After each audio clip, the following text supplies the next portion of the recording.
ሰላም የተወደዳችሁና የተከበራችሁ የዩቲዩብ ቤተሰቦችና ተመልካቾች፣ ዛሬ ያው በሌላ ጉዳይ ተከስቻለሁ። አብረን እንከታተል እስኪ። ይህ ጉዳይ ወዴት እየሄደ ነው? የጋዜጠኛ ሶፎንያስና የፍሬዘር ጉዳይ ምንድን ነው ነገሩ? እስኪ አብረን እንየው። ምን ነበረ ማለት ኢንቴንሽን ምን ነበረ? ይሄ ልጅ ሲመጣ ለምንድን ነው ጉዳዩን ማስጨረስ ያልፈለግከው? አንደኛ ማለት ሰውም እንዲያምን እኔ ራሱ ያሰብኩት ወይም መጀመሪያ ላይ ልክ ቪዲዮውን እንደዚህ ቀጥሮ እየመጣ ነው እያለ ሲናገር ያሰብኩት ልክ አለ እስከ መጨረሻው ገብቶ መረጃዎችን አቀናብሮ ወይም ማለትም መረጃ ይዞ ይወጣል ብዬ ነበር። መጨረሻ ላይ ወደ ድብድብ ተቀይሮ ያ ነገር ሲሆን አየው። በጣም ነው የገረመኝ። ግን እሱ ላይ ያለ የሆነ ነገር ያለ ይመስላል። በጣም የሚገርመኝ ቲክታክ ፖሊስ የሚባለው በጣም እኔ የእውነት ጎበዝ መርማሪ ነው። እውነትም ቲክታክ ፖሊስ ይሄ ልጅ መቀጣጫ ይሆናል ብለህ የምታስብ ከሆነ አንድ ህብረተሰቡን እንደሚያነቃ ኢትዮጵያዊ ለምንድን ነው ይሄንን ልጅ ከያዝከው መረጃ ጭምር ወስደህ ለፖሊስ ያልሰጠኸው? እቺን ንገረኝ። ኦኬ ወንድሜ አንድ ጥያቄ ጠይቃለሁ። ማይክን ክፈትልኝ አንዴ። እየሰማው ነው። አንድ እንደዚህ አይነት የሆነ ሰው ድንገት አጠገብ ቆሞ ብታየው ለፖሊስ ማስያዝ ነው የሚታየው ወይስ እርምጃ መውሰድ?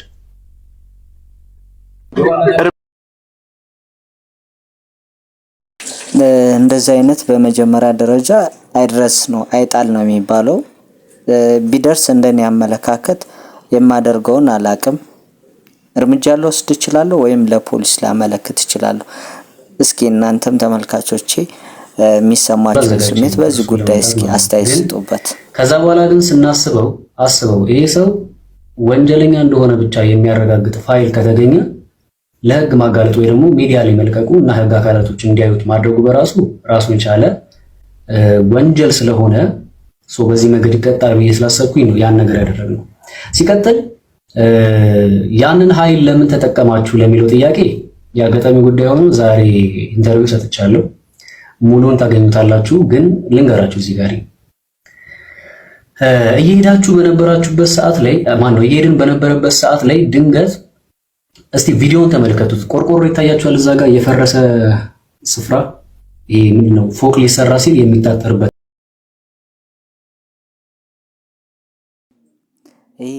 ንግግር ባይዘው ማለትም ይሄ ሁኔታ በጣም ግራ የሚያጋባ ለውሳኔ ራሱ እንዴት መወሰን እንደሚቻል።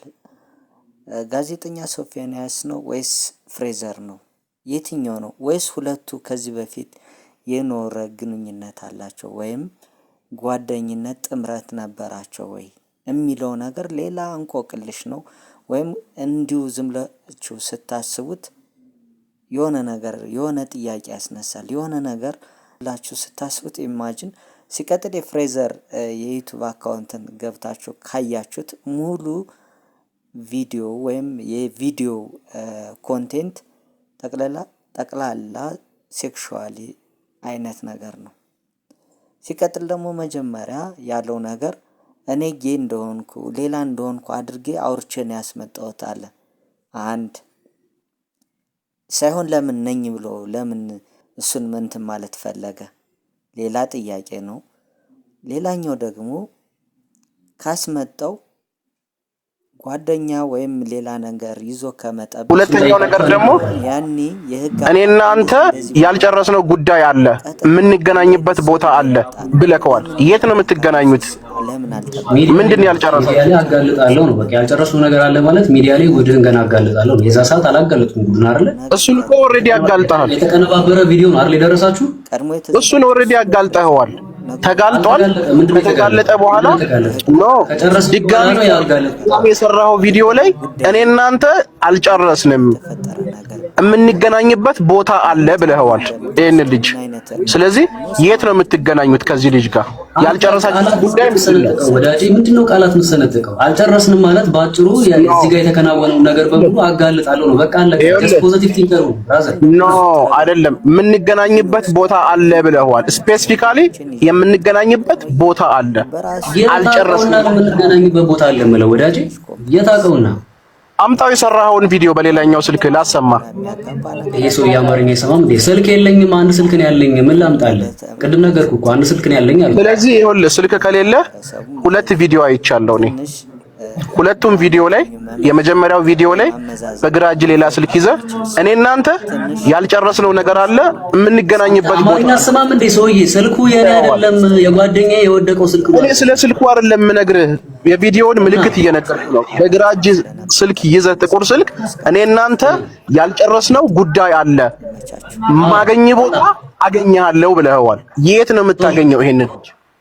ምንድነው የምትለው? ማገኝ ቦታ አገኘሃለሁ ማለት እያወራሁኝ ያለሁት መረጃህን አጋልጣለሁ ማለት ቦታ ስለ የግድ ፕሌስ ነው እንዴ? ኖ አጋለጥከው ኦልሬዲ። ይሄንን ልጅ ቪዲዮ ሰራ፣ ተደበደበ። እየለቀክ ያለው ቪዲዮ እያጋለጥክ ያለበት ቪዲዮ ላይ የተናገርከው ወርድ ምንድነው? እኔ እናንተ ገና አልጨረስንም፣ ከሌሎቹ ሰዎች ጋር ጨርሷል፣ ከጓደኞች ጋር። ስለዚህ ይሄ ሰው ጥፋተኛ ነው አይደለም? ሲመልስልኝ ይሄ ሰው ጥፋተኛ ነው አይደለም? እርግጠኛ አይደለሁም። በምንድን ነው እርግጠኛ ልሆን የምችለው? አንተም ቆሻሻ ነህ፣ የሱ ተባባሪ ቆሻሻ ነህ። አንተም ቆሼ ነህ። ሰተዋል ሲጅ ሰው እንዴት ነው? ቆይ ይሄ ሁሉ ማስረጃ ቀርቦለት በዚህ ልክ እንደዚህ? ትክክል ነው ጥያቄው። ማለትም በእኔ አመለካከት ወንጀለኛ የትኛውንም ወንጀሉን ወንጀለኛ አለ ብሎ ለመስጠት ፍርድ የሚያስፈልገው ግራ ቀኝን ከሳሽንም ተከሳሽንም ጠይቆ ነው። ይሄ ነገር ግን ቸኮለ።